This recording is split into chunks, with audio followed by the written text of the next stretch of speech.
ఈ రోజుల్లో ఒక కామన్ ప్రాబ్లం చాలామందిని ఇబ్బంది పెడుతూ ఉంది.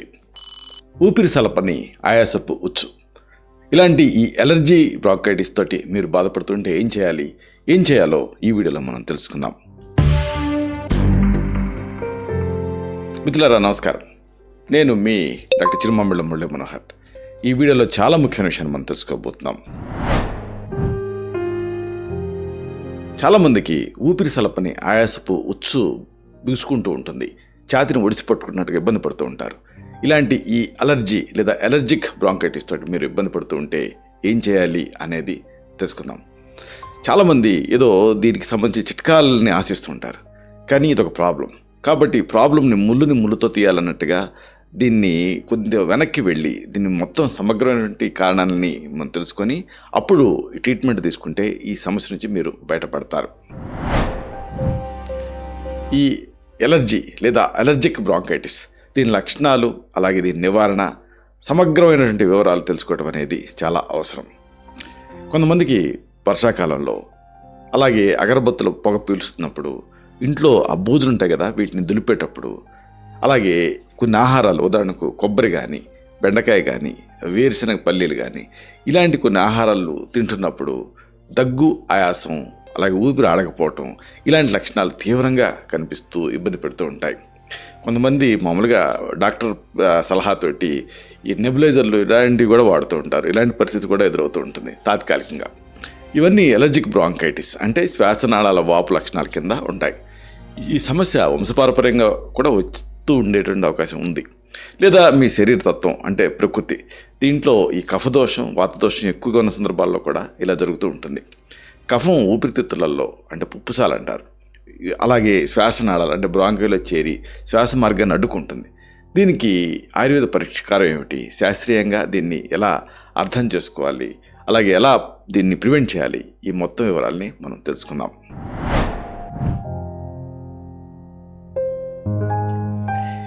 ఈ ఎలర్జిక్ బ్రాంకైటిస్కి ఆయుర్వేదంలో చక్కటి చికిత్స ఉంది.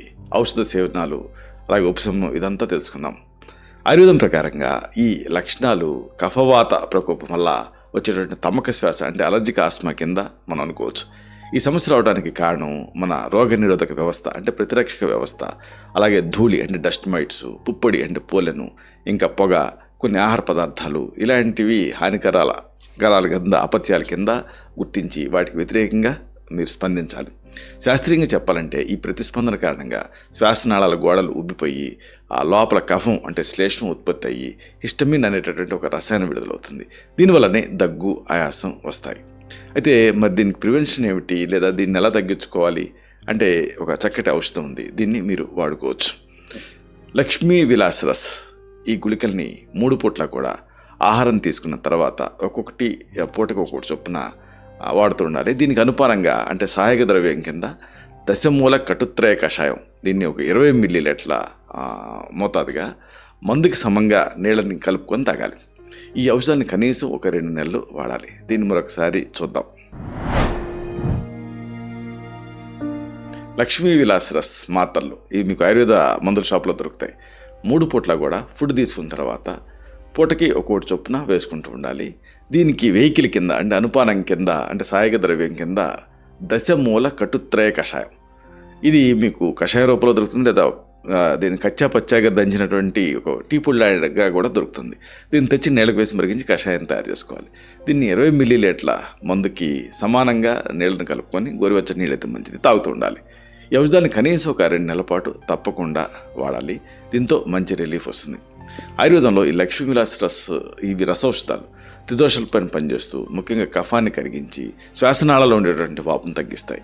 ఈ దశమూల కటుత్రయ కషాయం, దీంట్లో ఉండేటువంటి దశమూలాలు అంటే 10 రకాల మూలికల సముదాయం, ఇది వాతాన్ని అదుపు చేస్తాయి. అలాగే కటుత్రయం అంటే ఏమిటి, శొంఠి, పిప్పళ్ళు, మిరియాలు, కారంగా ఉండేటువంటి ద్రవ్యాలు, ఇవి ఉష్ణగుణం ఉంటాయి కాబట్టి కఫాన్ని పలచం చేసి బయటకు పోవటానికి సహాయపడతాయి.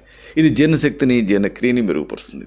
ఎందుకంటే ఆయుర్వేదంలో ఈ ఆయుర్వేద సిద్ధాంతాన్ని బట్టి జీర్ణక్రియలో లోపం వల్ల అగ్నిమాంద్యం ఏర్పడి ఆమం అంటే జీర్ణం కాని ఆహార సారం తయారయ్యి అది కఫదోషాన్ని పెంచుతుంది. దీంతో ఈ ఆస్మ అనేది ఎక్కువ అవుతుంది. ఏమాత్రం ఆయాసం అనిపించినా కానీ కర్పూరాది తైలం దీన్ని ఛాతీ మీద, వీపు మీద సున్నితంగా మర్దన చేసుకోవాలి. కర్పూర తైలం కూడా మీకు ఆయుర్వేదం మందుల షాప్లో దొరుకుతుంది. అరగంట తర్వాత మర్దన చేసుకున్న తర్వాత గోరువెచ్చని నీళ్ళతోటి కాపడం పెట్టుకోవాలి. ఈ చర్య ఏం చేస్తుంది అంటే శాస్త్రీయంగా శ్వాసనాళ చుట్టూ ఉన్న కండాల సంకోచాన్ని, టైట్నెస్ని తగ్గించి రక్త ప్రసరణ పెంచుతుంది. ఆయుర్వేదంలో ఇది వాతాన్ని ఉపశమింపు చేస్తుంది. ఇక దీనికి యోగా, ప్రాణాయామ సాధనలు ఇవి కూడా ఉపకరిస్తాయి. దగ్గు, ఆయాసం లేని టైంలో అనులోమ విలోమ ప్రాణాయామం అంటే నాడీ శుద్ధి ప్రాణాయామాన్ని ప్రతిరోజు కూడా క్రమం తప్పకుండా సాధన చేయండి. దీంట్లో దీర్ఘంగా ఊపిరి పీల్చుకొని దానికి రెట్టింపు సమయం ఊపిరి వదలాలి. దీన్ని మీరు సాధన చేయాలి. శాస్త్రీయంగా ఇది ఊపిరితిత్తుల సామర్థ్యాన్ని, కెపాసిటీని పెంచుతుంది. యోగం ద్వారా ఈ ప్రాణవాయువు సరిగ్గా శరీరంలోకి వెళ్ళి వాతదోషం సమతుల్యం అవుతుంది. అలాగే సూర్యభేది ప్రాణాయామం లాంటివి శరీరంలో వేడిని అంటే ఉష్ణాన్ని పెంచి కఫాన్ని కరిగిస్తాయి. అలాగే ఓంకారనాథ సాధన, కపాలభాతి ఇలాంటివి నాడీ మండలం అంటే నర్వస్ సిస్టమ్ని ప్రశాంతంగా ఉంచుతూ ఎలర్జీ ప్రతిస్పందన తీవ్రతని తగ్గిస్తాయి.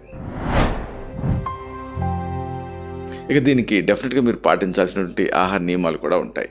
మీకు ఎలర్జీ కలిగించేటువంటి ఆహార పదార్థాలను పూర్తిగా విడిచిపెట్టండి. చల్లటి పానీయాలు, పంచదారతో తయారయ్యేటటువంటి తినుబండారాలు, కేకులు, చాక్లెట్లు, గ్రేవీ వేసి చేసి తయారు చేసినటువంటి కూరలు తినకండి. ముఖ్యంగా పెరుగుని పూర్తిగా మానేయండి. ఈ పదార్థాలన్నీ కఫాన్ని పెంచేటువంటి గుణం కలిగి ఉంటాయి. శాస్త్రీయంగా చెప్పాలంటే చల్లటి ఆహారాలు, అలాగే షుగరీగా ఉండేటువంటి పదార్థాలు, పులిసినటువంటి పదార్థాలు శ్లేష్మ ఉత్పత్తిని అంటే కఫాన్ని పెంచి మంటని అంటే ఇన్ఫ్లమేషన్ ప్రేరేపిస్తాయి. ఆయుర్వేదంలో పెరుగుని అభిషంధి కింద చెప్తాం. అంటే ఛానల్స్ని మూసేసే గుణం కలిగి ఉంటుంది. కాబట్టి తక్షణమే దీంతో కఫం పెరిగిపోతుంది. ఎలర్జీ లక్షణాలు ఉన్నప్పుడు పదే గోరువెచ్చని నీళ్ళు తాగండి. కొంతమంది ఫ్లాస్కుల్లో పోసుకొని నీళ్ళు తాగుతుంటారు. మళ్ళీ ఆ ఫ్లాస్క్ని క్లీన్ చేయలేదనుకోండి, మళ్ళీ ఇన్ఫెక్షన్ ఎక్కువ అవుతుంది. కాబట్టి ఫ్లాస్క్ కంటే బెస్ట్ ఏంటంటే ఈ మధ్య కెటిల్స్ దొరుకుతున్నాయి. అంటే ప్లగ్ పెట్టి అప్పటికప్పుడే నీళ్ళని వేడి చేసుకోవాలి. వేడి చేసుకొని ఆ నీళ్ళు తాగుతూ ఉండాలి. వేడి నీళ్ళని ఫ్లాస్క్లో పోసుకునే బదులు ఇది బెస్ట్ పద్ధతి. ఆయుర్వేదంలో దీన్ని దీపనం అంటే జీర్ణశక్తిని పెంచడం, పాచనం అంటే ఆమాన్ని జీర్ణం చేయటం కింద అనుకుంటాం. శాస్త్రీయంగా వేడి నీళ్లు శ్లేష్మాన్ని పలచగా చేసి దాన్ని సులభంగా బయటకు పంపడానికి సహాయపడుతుంది. దగ్గు, ఆయాసం లేని టైంలో మీరు ఈ ప్రాణాయామ సాధన చేస్తూ సూచించినటువంటి మందుల్ని శ్రద్ధగా వాడుతుంటే నిదానంగా ఈ సమస్య తీవ్రత తగ్గుతూ వస్తుంది. దీనికి దీర్ఘకాలపు శ్రద్ధ, క్రమశిక్షణ అనేది చాలా అవసరం. అప్పుడు ఈ సమస్య నుంచి మీరు పూర్తిగా బయటపడతారు. ఇలాంటి మరిన్ని ఇన్ఫర్మేటివ్ వీడియోస్ కోసం ఈ ఛానల్ సబ్స్క్రైబ్ చేసుకోండి. అలాగే ఈ వీడియోలు అప్లోడ్ అవడంతోనే ఆ విషయం మీకు తెలియాలనుకుంటే బెల్ బటన్ క్లిక్ చేయండి. అప్పుడు మీకు ఒక నోటిఫికేషన్ వస్తుంది. ఆ నోటిఫికేషన్ క్లిక్ చేస్తే ఆ వీడియోని మిస్ కాకుండా చూడగలుగుతారు. అలాగే ఈ వీడియో మీకు నచ్చితే లైక్ చేయండి. అప్పుడు ఇది మరింత ఎక్కువ మందికి రికమెండ్ అవుతుంది.